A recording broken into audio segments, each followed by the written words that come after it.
Are you ready, John? I'm ready, Luke. Tex, are you ready? I'm kind of hungry. Too bad. No eating. It's the holidays. Ladies and gentlemen, you're listening to another episode of the premier podcast in strength and conditioning and starving. Because it's the only way to shed that holiday weight, John, is to abstain 100% from any food that is not water or ice. We call it the Callie Hinsman diet. And then when you get tempted, you just actually burn yourself with a cigarette lighter. That's right. Cigarette lighter. Or if you really need to have some food, what Callie used to do when she was leaning out, she would spiral. Ice chips? What do you call the spiral cutter? Nobody knows. Is it a spiralizer? So she would spiralize cucumber or zucchini, and she'd have like a quarter ounce of that. And like she'd be like, I'm good for the week. A cucumber curly fry? No, it's like spaghetti. Yeah, I know what those are. Yeah, no, it's awful. It was garbage. And ladies and gentlemen, that's right. It's time for another crew episode. We're talking a little bit of nutrition. So the lovely voices you heard chime in. We have our nutrition coach, Sam Flaherty. Hi, Sam. Hello. And Mr. Ben Skutnik as well, nutrition coach extraordinaire. Hi, Ben. Hello. How do you guys do? We do well. Doing great. Doing great? Also well. So you would concur? Everyone's doing well. We don't do good. We do well. Mm-hmm. Well, we do good. Well, we do good in but terms, we're doing well. Yeah, Yes. like we do good in like the general sense of like doing good for humanity, but Right. we personally are doing well. That's right.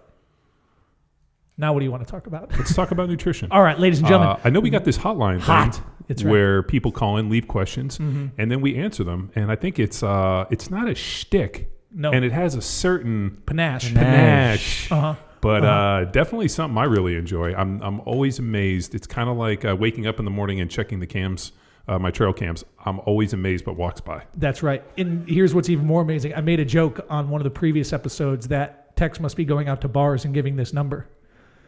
Now it's official. Someone is going out to the bars and giving this number because I'm getting all sorts of booty calls. No, I'm not. But one day we will. And it'll probably be the penguin, and we'll be able to triangulate him. Fuck the penguin. His content's It's good. coming from I don't know. inside the office, John. I have erased him from my history. You're missing out, John. No, I don't. But I'll tell you what, ladies and gentlemen, if you have questions on nutrition, training, anything that you want to know from the crew here, we are piling up and stockpiling tons of Q&As at the hotline, like John was saying, 929-464-464. 0. That's right. That's 929 0. And, people are texting in too, John. So today's comes from a longtime listener. It's a text message. And she says, hey, power athlete, I was just curious. I was just curious. How do you all approach Thanksgiving and the upcoming holidays with regards to nutrition? I'd like to say I'd be perfect with my macros, but I'm trying to be realistic. Love to hear our thoughts. Well, we first have to decide whether or not you are in a leaning or a bulking. So if you're in the bulk, you can just turn off after I say this. Go ham. Go ham. Just go. Is that a pun? Go on the It seafood diet, which means if you see food, consume it, and just try to eat yourself into oblivion. Now, Well, as a former and recovering bulker, John, my strategy was definitely heavy on protein.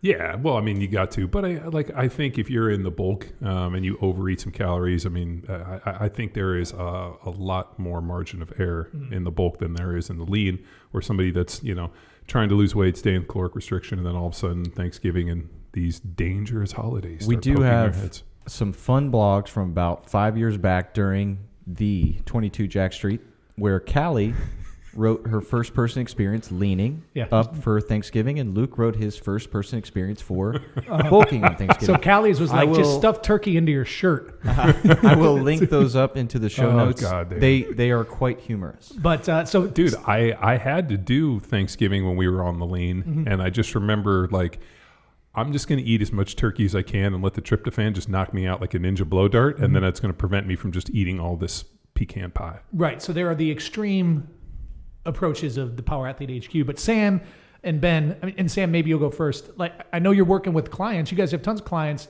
They've got to be having the same questions for you. Like, where are they at? Because, again, little baseline, John, myself, and Tex, we're pretty autonomous. We've been doing this approach for a decade. right? Like it's regularly for a decade, but there's people who are new to like mindful eating. What are the tips, Sam, that you're giving? Yeah, I say wake up and treat at least the morning like a normal day. So if you wake up, drink coffee, train, still do that. And then fast.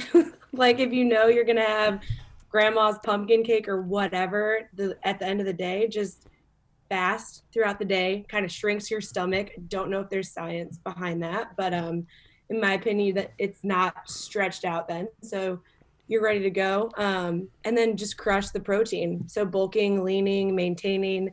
No one ever really gets fat off of protein. So fill your plate with turkey, brisket, whatever you have, and then focus on the delicious sides and desserts. So would it be safe to assume like you're going multi-plate? Like you just commit to a multi-plate dinner, but plate one is like... Well, that all depends on the size of the plate. I told you about Doris Wellborn's deal where she just kept buying bigger and bigger plates.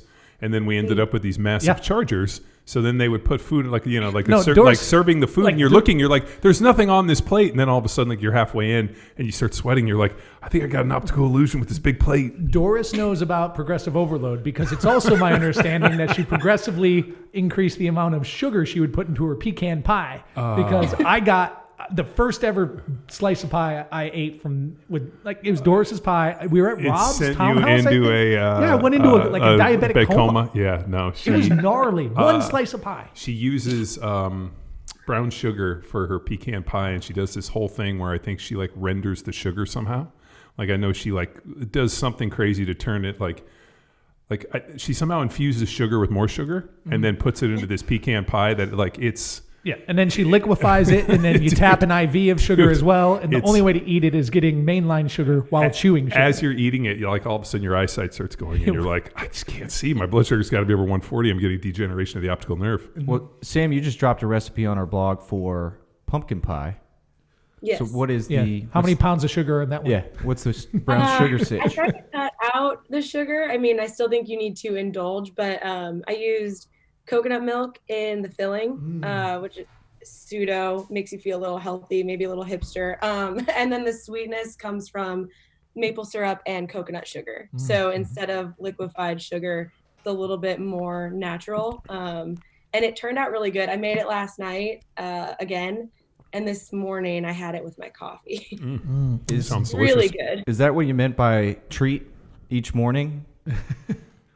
Yeah. Get it? All right. Get it? So Ben, where are the conversations going with your clients, man?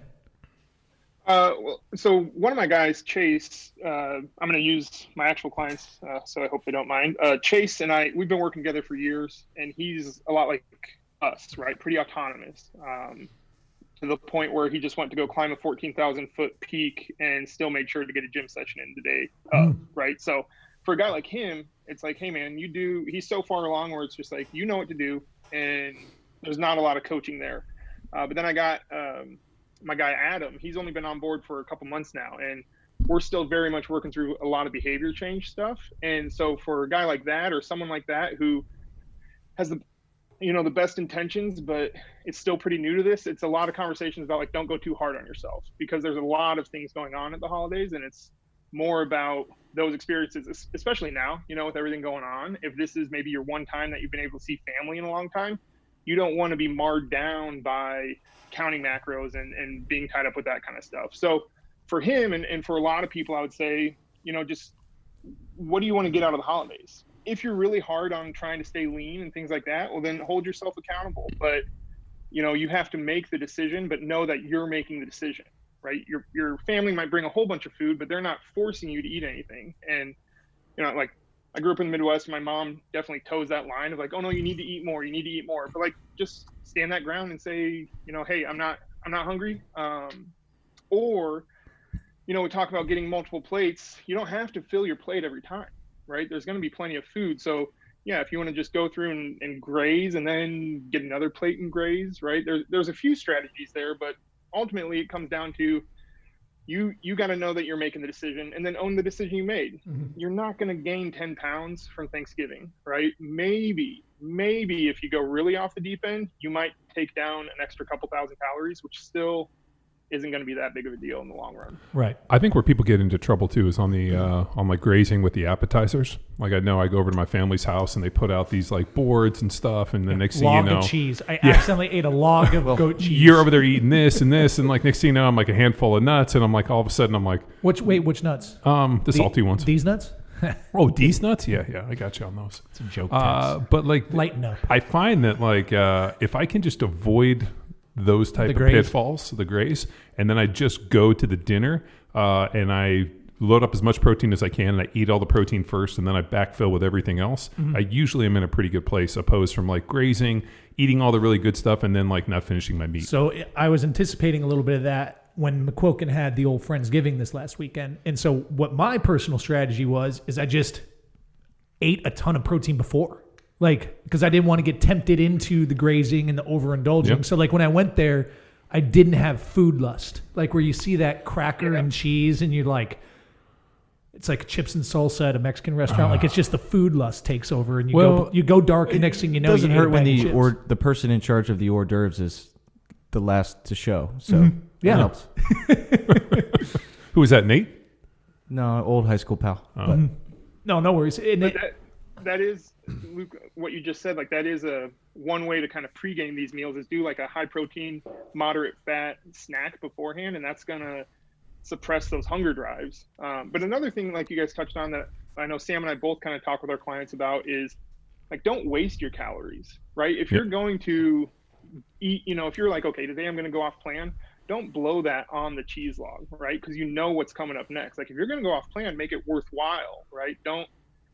You don't want to go off plan and get a Snickers when your mom's making 8 different types of pie, right? Because it's still 300 calories. So save your calories for something worthwhile. In line with that, is it realistic to say, hey, Monday through Wednesday, next like pre-Thanksgiving, I'm just going to I'm going to drop 500 a day to get an extra. Is that realistic? I think you can do it, but all the refeeding studies I've ever looked at is like one meal doesn't make or break anybody.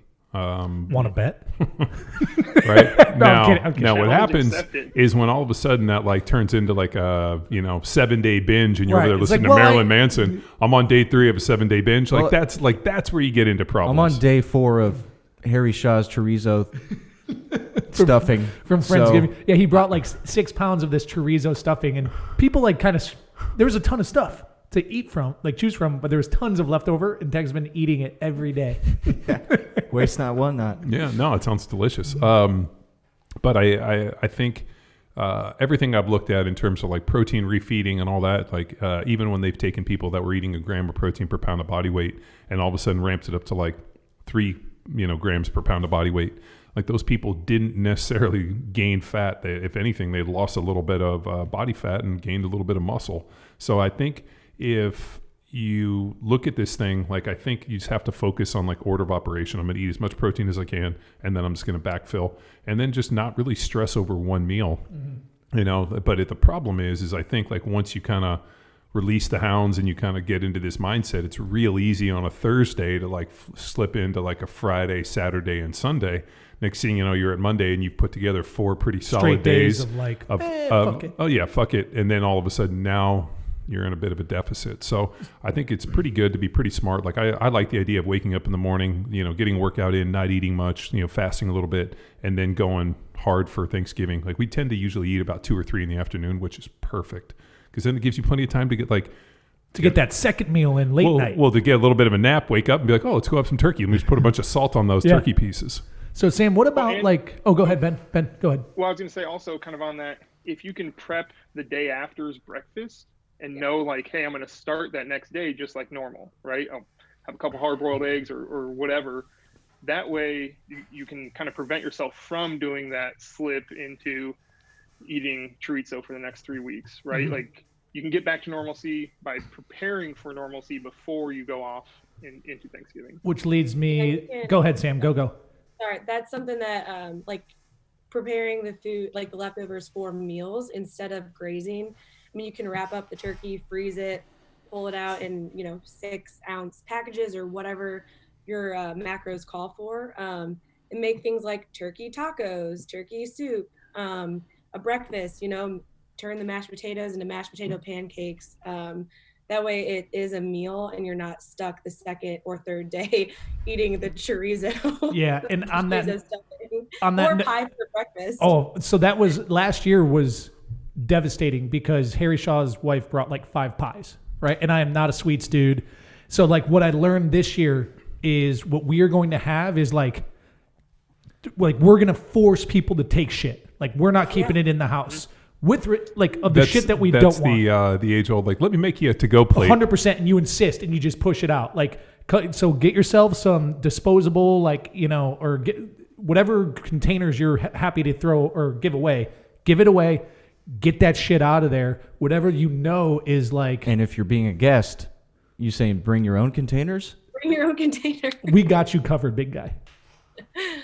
You could. Well, I guess that's right. So, like, do you want to bring your smart foods home, the ones that, like, not the pie, but maybe you bring some ham? Well, yeah, you're going to hand me all the sweets. I'm No. going to go for the good stuff. No. But that's also something to consider too, is because if it's in the house, I don't know. I mean, maybe it's just me. Like, I just have a hard time throwing away food. Like, I just don't like doing but it. That's the thing, though, is you kind of, I think a lot of people feel that way, Luke, but, you know, what are you going to do? So then again, you have to make a decision, right? Like, Have someone else throw it away. This is what I'm going to, yeah, just push it off on your wife. Well, Give it to your dogs. But if everything is just a conscious decision, you're going to end up all right because you're going to at least have thought through it. The real problem is when, like we talked in the very beginning, when it becomes mindlessness and you just kind of glaze over and coast through the few days surrounding the holidays, and you find yourself, I overate 1,500 calories a day for a week straight. Now I'm hurting, right? So as long as you're just aware and actually, you can even physically ask yourself, right? People might think you're a little weird for talking to yourself, but if that's what it takes for you to own your decisions, you'll feel a lot better regardless of what you do. How about like on the like trying to cover up or recoup on the back end? So like you had said, all right, just plan out like a mindful meal for the next day and just commit to it. What about people are going to probably think, well, I'll just go hard tonight, skip tomorrow, and then train myself into a caloric deficit to make up for all the junk I ate. Like, what's the thought on that?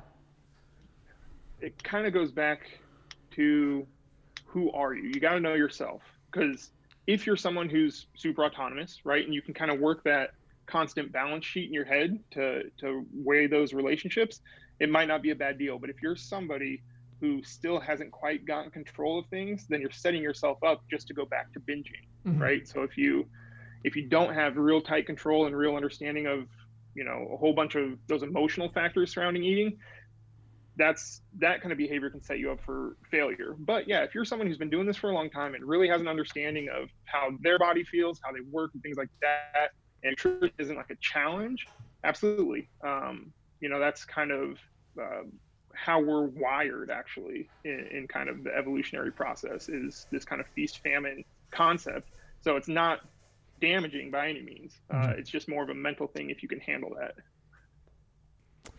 What about a post-dessert Metcon? Well, isn't like death by burpees. Isn't that what Rich Froning does? Doesn't he, like, in between, like, the main course comes out, he like, hey, I got to go to the bathroom. He does a workout and he comes back. What about kinetic dining? Like, you're on your Peloton while you're eating your pie. That's the vertical diet. Piloton. Oh my, yeah. You mean the Piloton diet? Yeah. So what do you guys think about the Piloton? If I were your client and I'm like, well, here's what I'm going to do. And I like what you're saying. What if you're riding the assault bike and somebody's just feeding you pie?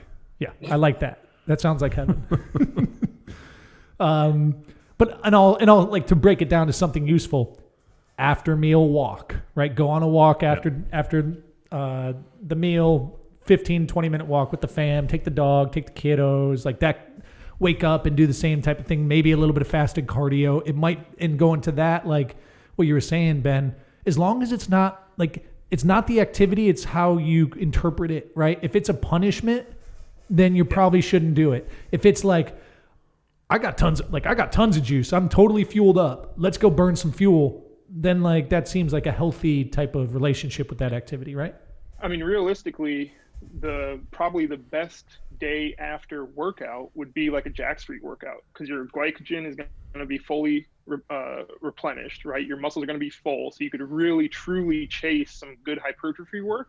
And then that, we all know, we've talked about plenty on the podcast and things like that about how lifting weights burns more calories than, say, your steady state cardio or something like that. So really, if you are looking for post Thanksgiving workout, just a big pump sesh would be what you're set up to really succeed at. We did drop some on Jack Street and Field Strong, some body weight. So the body weight PAMC on Field Strong, and I know Jack Street's got a body weight freaking at pump. home circuit. Yeah. So those are options. Check those out on training. But oh yeah.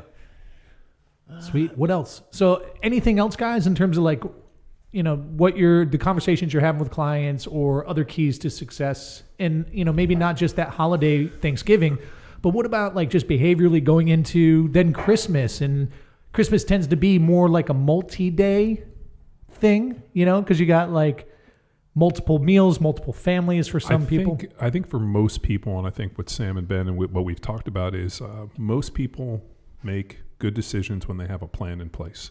So that's, I think, what's so valuable, and especially working with nutrition coaches like Ben and Sam, is they help you with the plan. You formulate a plan, implement the plan, and then keep you accountable for the plan.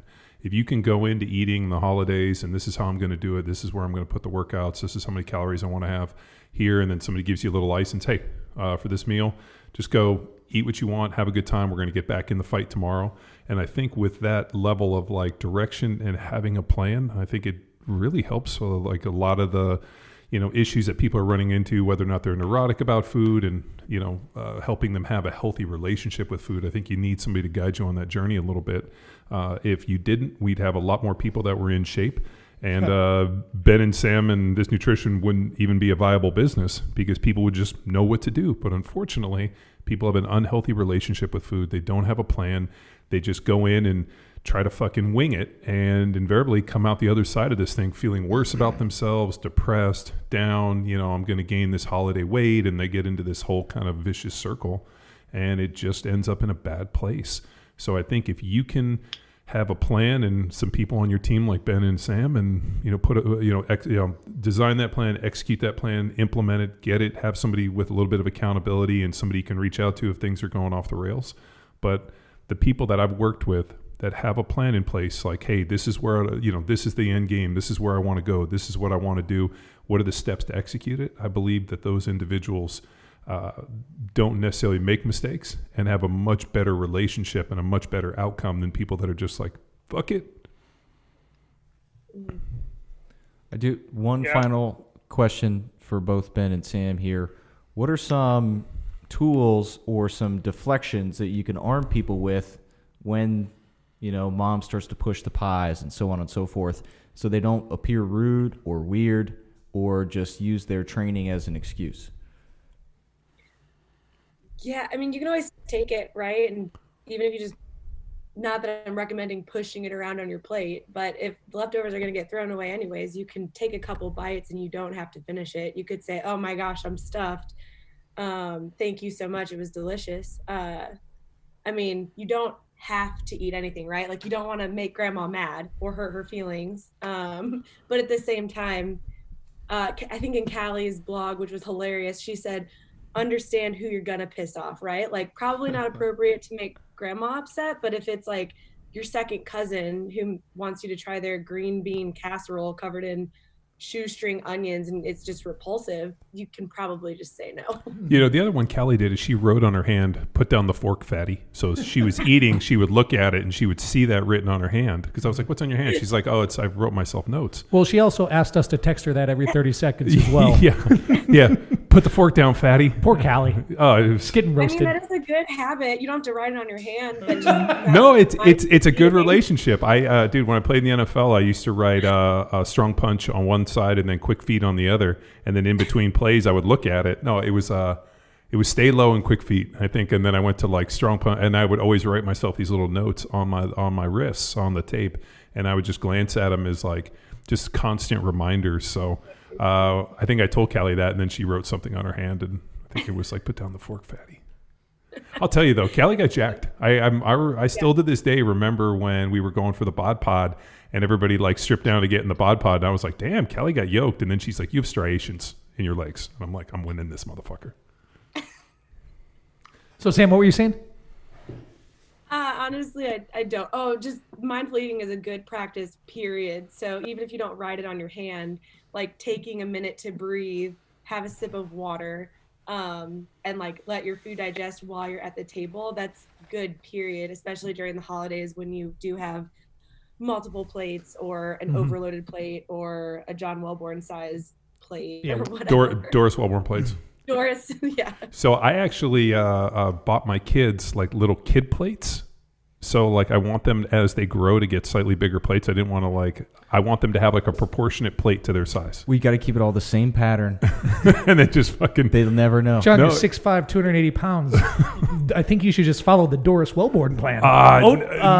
Grape nuts and wagon wheels. Dude, and Monster Mash. To this day, my brother and I still laugh. And they were like, he's like, I can't fathom the amount of carbohydrates we ate. Mm-hmm. And that bowl of grape nuts we had every morning had to be 300 grams of carbohydrate with the whole milk. I mean, the non-fat milk, because you don't want that milk fat. No, that's unhealthy. And it's like 3 normal sized pancakes are like 75 to 80 grams of carbohydrate. So times that by 7, and that was pretty much our average meal. So like I guess John, that was interesting, and I know you guys have talked about like we want to have a plan. What are some, how about 3 or 4 tactical things for someone who's just trying to stay lean, trying to be mindful, trying to slow down the cadence, like things that I'm thinking of. Whatever your default slicing and cutting of a food is, do it again. And then chewing. When you're ready to swallow, chew 15 more times. And that'll keep you mindful and plugged into what you're doing. And I think, I don't know, is that healthy behavior monitoring? Dude, there's something within, and Ben, you probably know this better than I, but there's something within the response of hunger that has to do with chewing. So, and I remember there was a study that talked about if you chew, and then we've talked about this for years, if you chew your food 3 times, you can actually consume way more calories than if you chew your food 20 times. And so if you're trying to gain weight, I tell people hey, if you're in the bulk, you just need to be like a dog. Swallow that stuff. Take 2 or 3 bites and swallow. But if you're trying to lean out, there's very, very real research that shows about over chewing your food 15, 20, 25 times for every bite will dramatically, it just reduces the volume and, you can't consume nearly as many calories.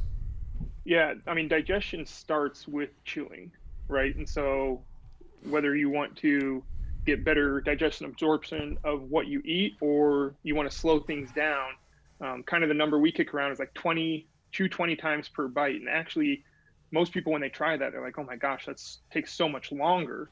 But really kind of to add to what Luke said, I think one strategy also that people need to remember is that the holidays, whatever your family does, typically follows a schedule, right? We're going to roll out the appetizers, then we're rolling out the main courses, then the desserts come, and then the coffee afterwards or whatever.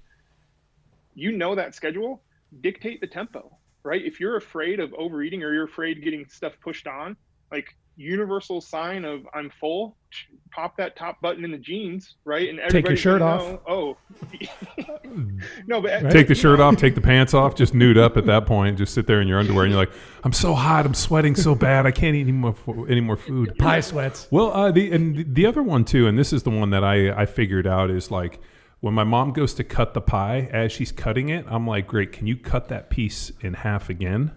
So I always tell her, I'm like, hey, just give me a couple slivers of everything. That way, I don't get overloaded on one. And she'll be like, oh, okay. And then it ends up being one big piece of pie. But that way, nobody's offended. Oh, you didn't want to eat my pie. And you're like, oh God, this is 6 months later. And my mom calls me at 9:00 at night to tell me I didn't like her pie.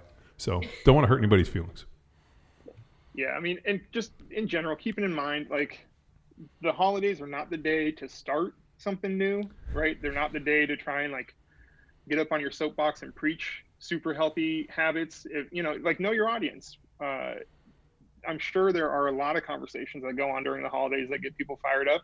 Nutrition doesn't necessarily need to be one of them, but be in control of what you can control, right? And then what you can't control, you can't control. Don't sweat it. Pretty good. Pretty good. One thing like a lifetime of cleaning my plate has certainly done is when the plate is not gone. Like my mom is very concerned. She's like, "Is everything okay? Yeah. Is there anything you need to talk about? What's going on with you and Ashley?"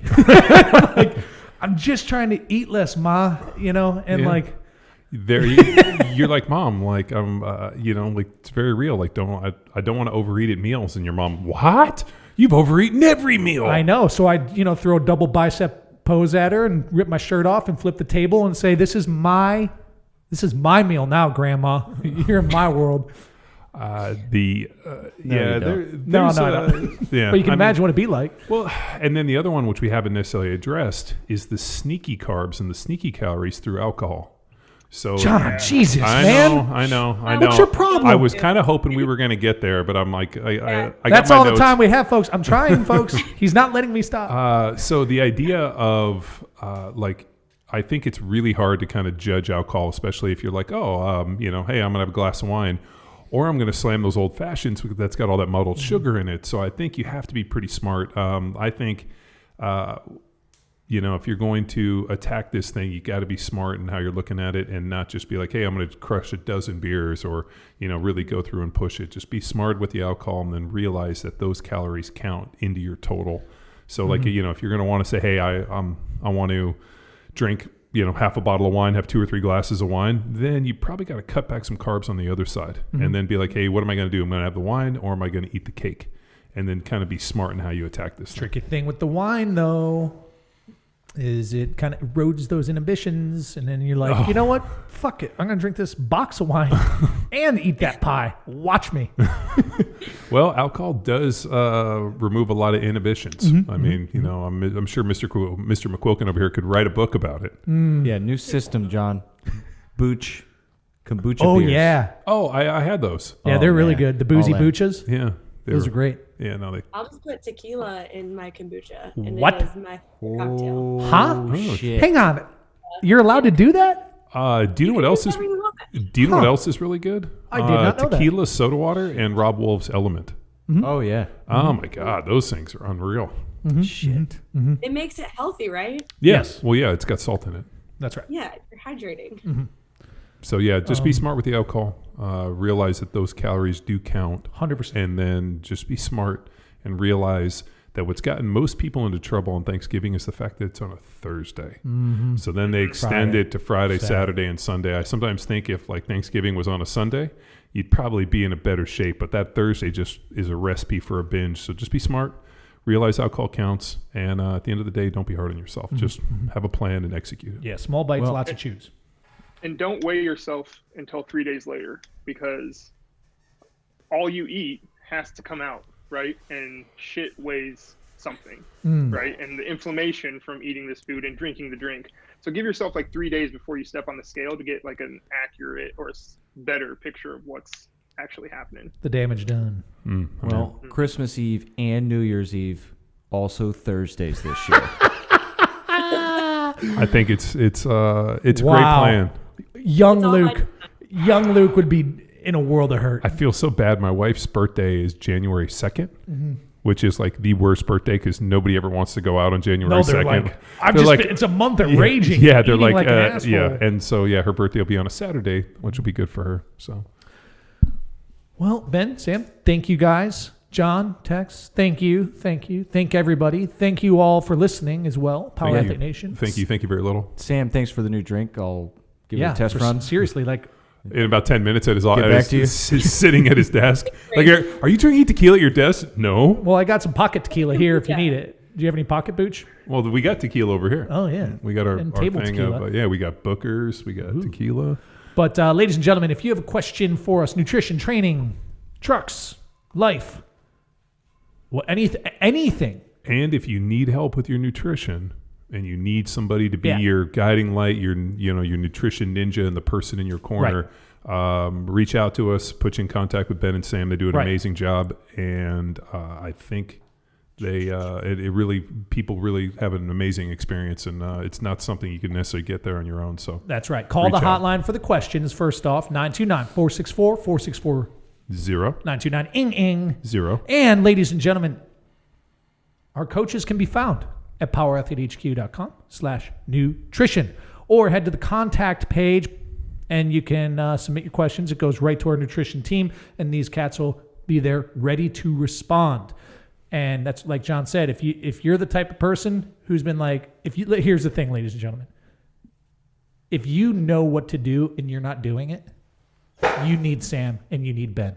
Like if you know what to do and you're not doing it, right? How many people have you talked to, John, where you're like, oh, here's how you lean out? And they're like, oh, I know that. Yeah, all it's the like, time. Why are you sloppy and soft? It's because they need a coach. Yeah, no, I mean, I think everybody knows what to do, like in the back of their head. I mean, maybe there's some people that don't, but for the most part, like when you talk to people, they go, oh, yeah, no, that makes sense. And you're like, okay, why can't you execute it? And I think the reason is that conceptually it makes sense, but for people, like it's kind of like, hey, Tex, I need you to get to California. Okay, yeah, I'm sure Tex could get to California, right? But if I asked him, how specifically are you going to get to California? 10. Right? 10 will take you to Santa Monica. Yeah, I-10. Yeah, I-10, but you didn't know that right off the bat. But you would have had to research it, and then you realize, like, hey, my car really only gets about 250 miles. Yeah, we're not taking my truck. Well, no, if we were to drive your truck, we know we get about 200 to 225 miles to the gallon. We know that there's a stretch. The gallon? I'm sorry, to a tank. But we know that there's a stretch in New Mexico that's about 400 miles. So we're going to have to put some gas cans in. Yeah. And like, this is all the foresight that you have to have if you're going to try to make that trip. The same thing with the nutrition coaches being like, hey, this is where you are. This is where we're trying to go. We're going to have different pit stops here along the way. We're going to hit different roadblocks and different bumps, but we're going to navigate this thing. We're going to do it together, and we're going to be successful. And I think when you have somebody in your corner like that, it makes it a lot more attainable than just being like, yeah, I'd like to be in shape one day. For sure. So, ladies and gentlemen, if you're looking to find Sam, how can they get in touch with you on social? At Samantha__Flaherty, or my email is SamanthaFlaherty@powerathletehq.com. And Ben? Those are the best ways. I don't believe in social media. Attaboy. But you know, I tried to tag you the other day in social media, and you weren't there the other day, and I was like, damn you. No, man. But you can email me, benskutnick@powerathletehq.com, or like Luke said, if you email nutrition@powerathletehq.com, both Sam and I will get that email. That's right. So, ladies and gentlemen, best of luck on the holidays. I'm off the White Claws. I'm not doing it this holiday. No. I'm doing tequila and bucha for sure. Yep. Okay, thank you, Sam. That was you can see what our number one takeaway was today. Tex and Luke are morons. John, by don't drink too much, you mean how many bottles of tequila are too much in a day? I think if you can kill a whole bottle of tequila in a day, I think things are going to get real weird. 750 in a day? Okay, there you go, ladies and gentlemen. That's how you stay healthy over the holidays. Things will get weird. Yeah, they will. Yeah. But thank you guys. Thanks again. And until next time. Bye. Bye. Now it's time for you to empower your performance. Head to powerathletehq.com/training to choose from a number of programs to meet your specific performance goals. And if you like to break a mental sweat too, visit academy.powerathletehq.com and become a real stakeholder in you or your athlete's success. Until next time, bye!